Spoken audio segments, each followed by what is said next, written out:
guys, and welcome to the Geeks Closet podcast. My name is Randy Rodriguez, and this is my co-host, Aiden Samato. And hopefully you're going to see a lot more of us. This is going to be a pretty short podcast today, just introducing ourselves and letting you guys know what we're all about, what we do, and how we got into this industry. And we hope that we're able to do this for a long time for you. So Aiden, we're live. All right. We're going to be live on YouTube, and we're going to be live through our podcast and many different podcasting sites. Why don't you tell the people who are watching or listening a little bit about yourself and why you're doing this? Like, how are you part of this geek world? My name is Aiden Samato. I'm predominantly an artist. So I grew up paying attention to the art of Bob McFarlane, Greg Capullo, and Jim Lee. I predominantly work on Spawn and Spider-Man covers. They are just remarks. I do want to hopefully get my way up there and start becoming a full-fledged artist for Image Comics, Marvel Comics, DC Comics.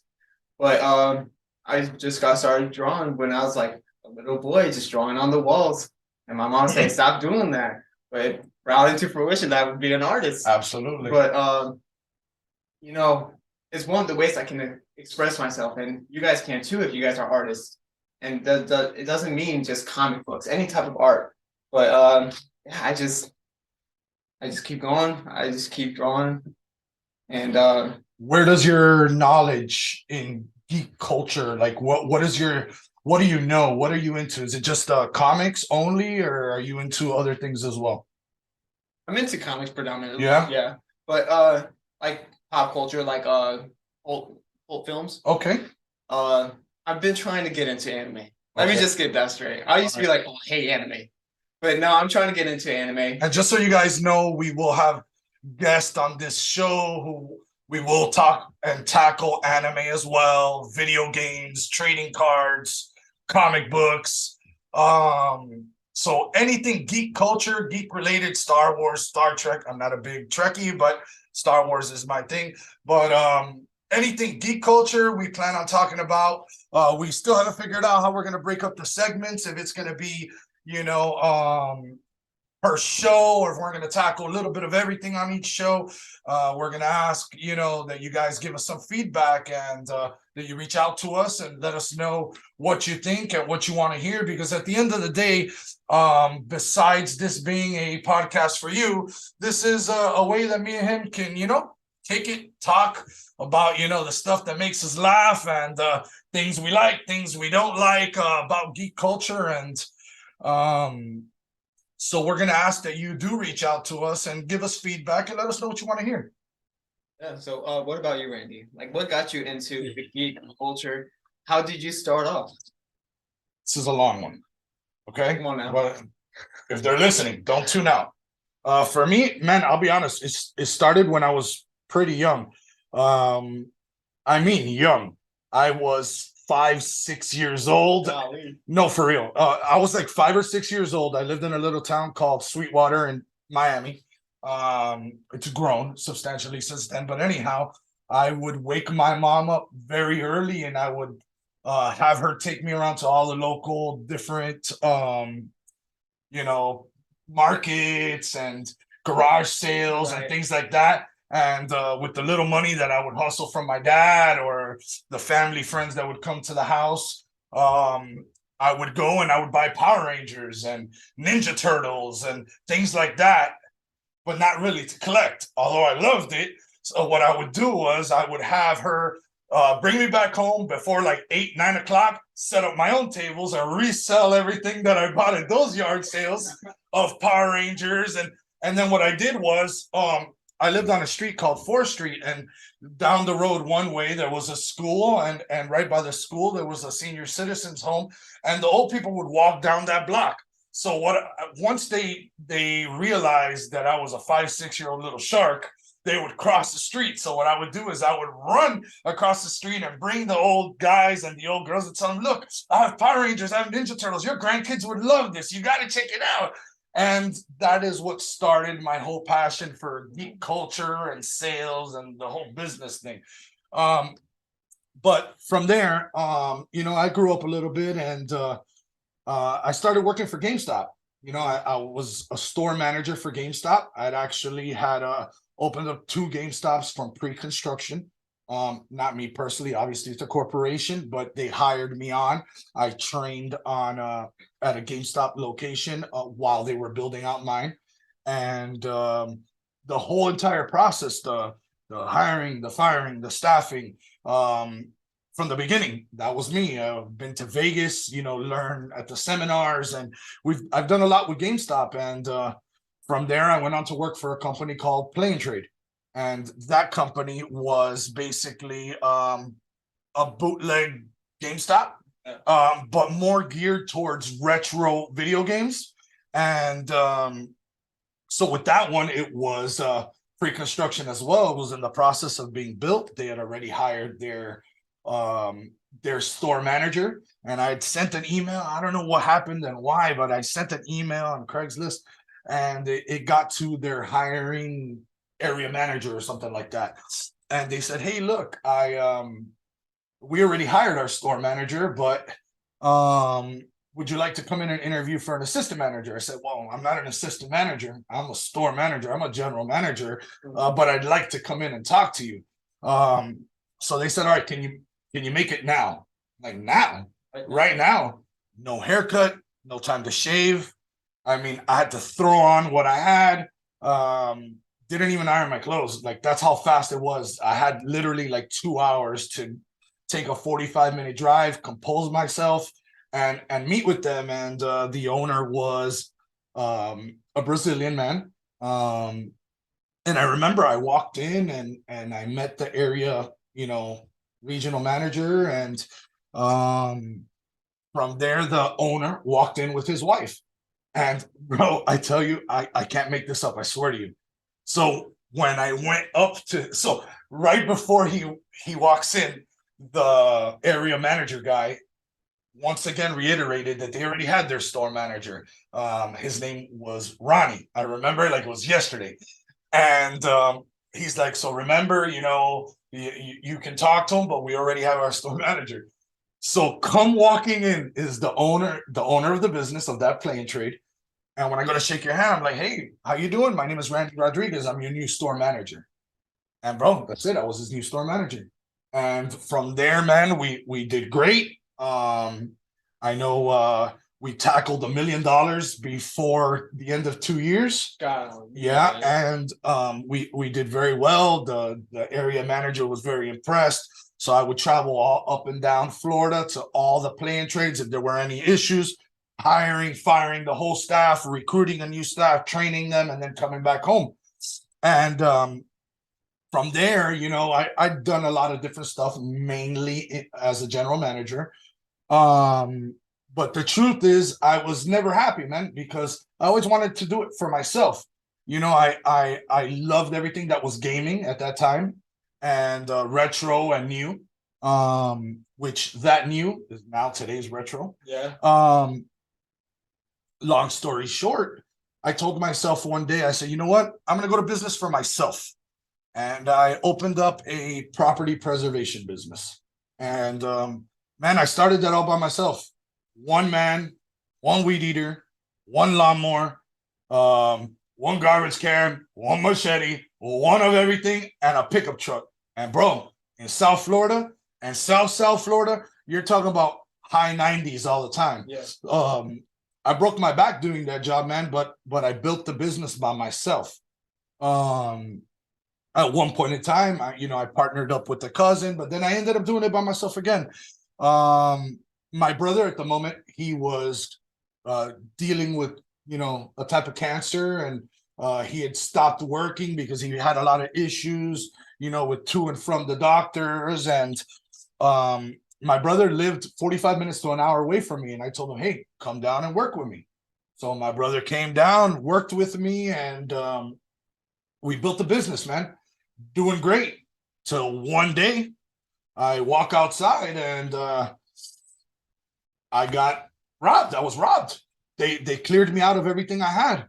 I'm talking about, I went from nothing to tons of contracts, over 100 different job sites by myself and my brother. And then, kicked it up a notch, brought it back, got another truck, got another trailer, recruited some more workers. And then, brother, one day, I can't make this up. So my routine was in the morning, I would come outside of the house and take my kids to school, come back home, pull out the truck and trailer, take off from my way. So I'm on the sidewalk by the car.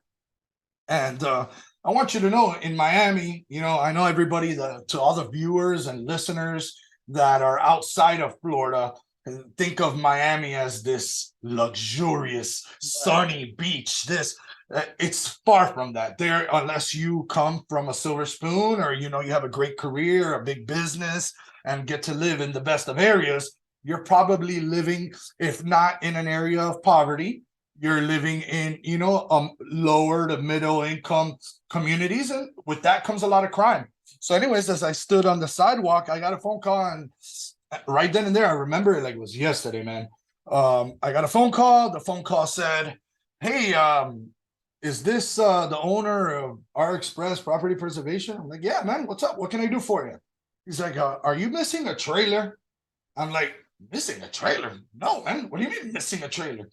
He's like, "Man, I'm all the way over here in the Redlands, and that is like, I want to say maybe 30 minutes from where I lived. And bro, I'm looking at one of your trailers." I'm like, "No, bro, you gotta be mistaken. I have all my gear and my trailers and everything."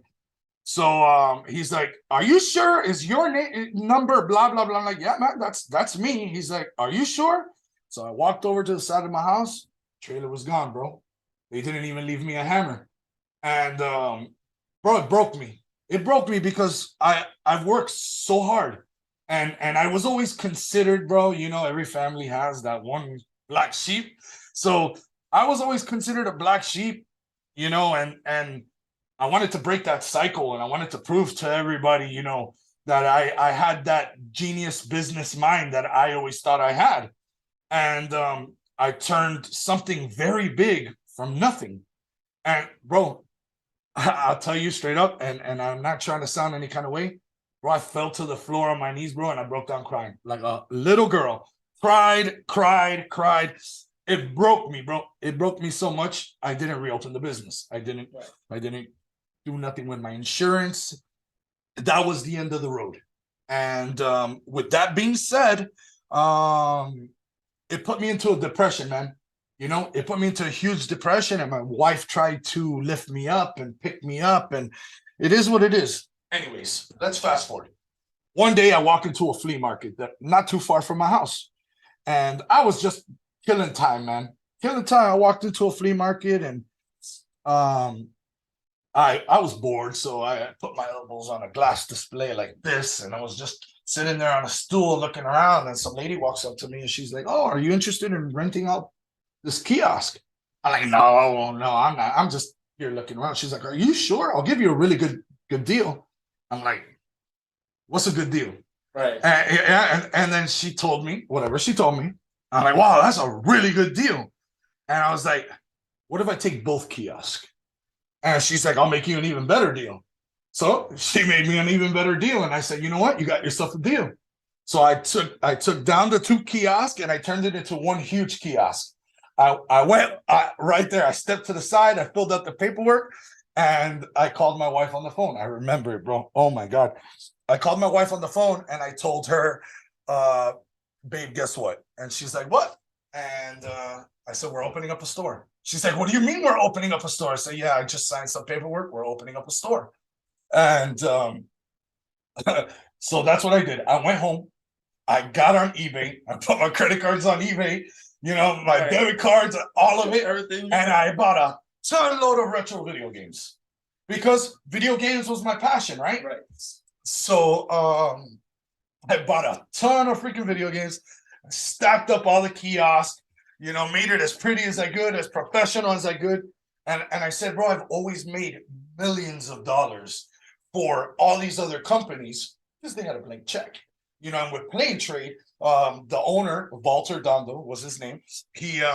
he had a lot of money, man. So I went up and down all of Florida to all the play-in trades, shopping for merchandise for our store. Blank check. So I knew what worked, right? But I never had a blank check. You know, I lived in a lower to middle income place, and at that time I was out of money, and so it was life savings and credit cards. So, anyways, I started getting some customers and some more customers, and then some customers said, "Hey, why don't you get some new games?" And I'm like, you know what? All right. So that day I took the little bit of money that I was saving up from the sales from the used games. I bought some new games, and more customers came. And then they said, "Hey, why don't you get some accessories for the consoles?" And I'm like, you know what? That's a great idea. I went and I got accessories for the consoles. And then people said, "Man, why don't you get consoles and action figures?" And I said, you know what? I think that's a great idea. And I did it. Long story short, so in this flea market, they weren't all kiosks. The kiosks were for the people that couldn't afford the roll-up gates with the security doors. All right. And I said, you know what? We're overgrowing this. We're overgrown. So I went and got 2 of the roll-up doors and moved out of the kiosk. And people were like, "Man, maybe you should get Funko Pops." I got Funko Pops. I ended up with 3 roll-up doors. And then people said, "Maybe you should get this." And I was like, all right.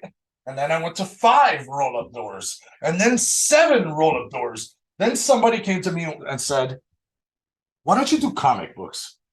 And then the plot thickens. Right. So I've always loved comics, but I want you to know the type of comic book guy that I am okay? The type of comic book guy that I was what most of the world is, watching it on the movies. Yeah. That's what I knew. Right. I'd never picked up a freaking comic book in my life, bro. And I was a grown man already, So I call my wife. Oh my God, bro. When she's going to watch this, I know she'll be one of the people commenting below.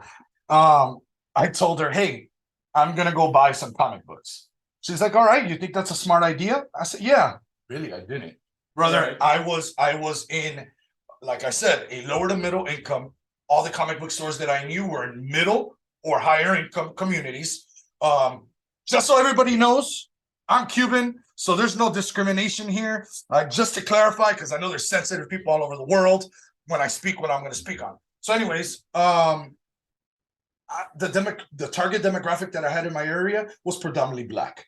Right. And besides predominantly Black, it was Mexicans were the majority of the Hispanic in the area. So I knew I would sell, but not so much. You know what I mean? Right. So I met a guy, and I don't know why I took a gamble. I don't know if it was somebody upstairs that threw me a sign. Remember, I told my wife I was going to buy some comic books. Right. I bought 100 boxes of comic books. Dude. And bro, so you can have an idea. Each comic book a box holds, the large boxes hold between 250 and 300 comic books. Do the math. Yeah. That's a lot of comic books. That's a lot. So then I went to 9 roll-up doors. And quickly we outgrew it, bro. And I one day I told my wife, I said, "Hey, we're moving out of here. We're getting a spot." So then I tried to tell myself, all right, well, how am I going to be able to retain most of my customers? If I move somewhere else, I got to start from scratch, right? Mm-hmm. This is how I know that Geeks Closet, at that time, came on video games and then came on comic books, the evolution of the business, right? Was meant to be. Brother, I walk outside to leave that day to brainstorm, and I'm walking out the front doors of the flea market, which is in a shopping center with a supermarket and many other little stores, and straight ahead, a straight line, not diagonal to this way, not diagonal that way, straight line, now leasing. And I'm like, you know what? That's my spot. I called them, and she's like, "Yeah, just I need this.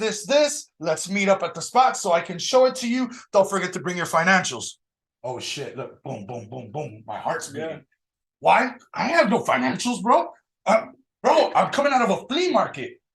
I scrambled up every dollar that I got. I borrowed as much money as I can borrow from people, threw it in my bank account, went online, printed the front page of the statement that showed what my balance was. Right. Went back to the bank, pulled out all the money, gave everybody their money back, just so that when I presented the paperwork to this lady, it could show like it's a sound business plan. You understand? Right. Yeah. Far from, bro, but Right. it was what it was. But you Fake it till you make it. exactly. Fake it till you make it, guys. So, anyways, so from there, that was the birth of Game On Video Games. And Game On Video Games evolved into Game On Comic Books, and it became magic. I fell in love with the business and everything comic book related. Now, don't get me wrong. Anime is a major part of my business, and as well as video games. You had the blessing of being part of my store and supporting us and coming by and checking us out and being, a customer since day one. So our passion for the business. But the truth of the matter is that the business kept evolving. Anyhow, some time passed, several years. Business is doing great, doing better than I deserved. Doing immaculate. The store was a small 800 square foot store, a small little 800 square foot store, but we were paying all the bills, paying ourselves, and we had a staff. Life was starting to look good. At this time, my daughter, she was a senior, trying to figure out what she was going to do for college, where she was going to go. And I'll be very honest with you, my wife and I, we have always wanted to get out of Miami. Like I told you, unless you're born with a silver spoon or have a lot of money to live in the best places, it wasn't for us, man. It was just too much overcrowding, too many people. We wanted small town. Right. We knew for a fact that we were either going to move to Jacksonville or move to Tallahassee. Okay. Originally, we were going to leave the store down south. The town was called Homestead. And so at that time, I had somebody in my life who was out of this world, like a friend that became a best friend that became like a brother in such short amount of time that I trusted, I loved, I helped. You're one of those people that you really, really want to lift up, and a great guy. And I'm not gonna talk too much about that today. Maybe that's a segment for itself. But let's just say when the cat's away, the mice will play. And he made some unfortunate decisions that, cost him our relationship. And I had a very tough decision to make. It was a level of betrayal, brother. Like, it broke my heart. Like, my heart cracked inside because I'd given so much love to that relationship. Right. And anyways, he put me in a very tough position. So I went, got my box truck, picked up my business. Anyways, I started looking for places. And I wanted something better. So what I did was I drew so then my daughter decided she was going to go to FSU, Tallahassee. So we said, you know what? I don't want to like crowd her, so what I did was I drew a circle 50 miles around Tallahassee and went looking around different, neighborhoods and areas. And I found Perry. And Perry is a quaint little charming, town, but I've realized it was a very, very, very small town. Small. The business I had ran and the business I had always run for everybody else and for myself. So you have an idea, Miami-Dade County has a little bit over 2.2 million people in just that county. Taylor County, where our store is now, here in Perry, 6,500 people. That's not a lot. It's hurt. It's hurt a lot. I hate to hijack this whole, podcast, but I want the people to know why we're doing this. And, long story short, we found a spot. Now we're in 3,000 square feet. I'm not saying this because this is my store. I'm sure you can attest. It's one of the prettiest stores I've ever seen in my life. No, seriously, it is my favorite comic book store I've ever been to. If I've had and for real, if I had $1 for every person that walked in and did this. Yeah, the layout's amazing. Oh my God, this town needed something like this. Next to Walmart, we're the next biggest thing. You know what I mean? So it's like So, anyways, long story short, here we are now. It hasn't been easy, man. We've been fighting for our lives. You know, the people listening, they're the reasons why we're still here and still ticking. You know, our supporters on social media, the people that shop on our eBay store is what has been keeping us alive and keeping those doors open, because we've run after problem after problem after problem in this town. Yeah. And we could tackle more on that in a little bit. But anyhow, here we are, and we wanted to do something different, man. And I think this is a really cool little setup. We built this podcast studio. You know, it's not a makeshift in a bedroom. We have professional cameras, real gear, real microphones, lights, you name it, we have it. And with that being said, guys, if the quality's not up to par, this is our first podcast for myself and for our buddy Aiden over here. So, you know, if you have suggestions on how we can make things better, you know, multiple camera setups, sound, editing, you can reach out to us at majorgeek@geekscloset.com. That's majorgeek@geekscloset.com. Let us know if you have any tips and tricks, programs. We're using Adobe Pro for the editing. You know, that was an expensive program, but every Adobe program is, though. Yeah, but you know, I spoke to a guy. He's really big in the comic world. His name is Comic Tom. I recommend his show and his people to everybody listening and everybody watching. Major shout out to him. It's Comic Tom 101, and he's on YouTube, and the guy is out of this world knowledgeable. And you know, he does a lot of podcasts with a lot of different people that know their stuff. Yeah. Hence my guy, Aiden. All right. And anyways, he told me through Instagram that Adobe was the industry standard, and I absolutely was not going to do anything less than the industry standard. Nice. Period. And here we are, man. We're trying to make it work. We're gonna also have a wrestling podcast that's gonna be with a different co-host. Aiden's more than welcome to be a part of that as well. As you can see, he's wearing his NWO Wolfpack shirt. I swear that is a straight coincidence. And I'm gonna tell you something. I don't know why I wore this shirt today, because I had originally grabbed my NWO, but the white one, not the Wolfpack, even though I'm a Wolfpack guy. And I put it aside to wear it today. Brother, do you know how weird it would have been? I would have had to do this in my cutoff, and it's cold. You know what I mean? It's a bit chilly. Yeah. So, bro, we would have been in 2 NWO shirts. That would have been a little weird. Yeah, we probably would have been like, what's going on? Absolutely. Anything else you want to touch on today, man? You know what? It's our first podcast. We introduced ourselves. I mean, what is there more to say? You know what? I think this was a great beginning. Tell you guys a little bit about us, and I want to, you guys, if you can, I want you to support us. I'm not talking financially, but hey, if you want to, hey, I'm not complaining. Right. Check us out, Instagram and Facebook. It's Geeks Closet 850. On TikTok, it's Comic Book Guy with a Beard. Before I trimmed it, still here to those listening and not watching, you know, a little below my neckline. It will come back. Anyhow, Comic Book Guy with a Beard on TikTok. Give us a follow. Our link tree is going to be in the bio below, so you can follow us on all our socials and support us. Aiden, if any of the people here want to be able to reach you, how can they reach you, and what's the best way to reach you? So the best way to reach me is on my Instagram. It's Aiden's Laboratory. Right there, just DM me. It's gonna have you request. It's still just request. I answer all of my requests. Yeah, I do commission artwork. If you have any ideas, anything you want to I love that. That's a great. I got. Wait, there's something else. All right, go finish up. Okay. So yeah, the best way is Aiden's Laboratory. AIDENS Laboratory.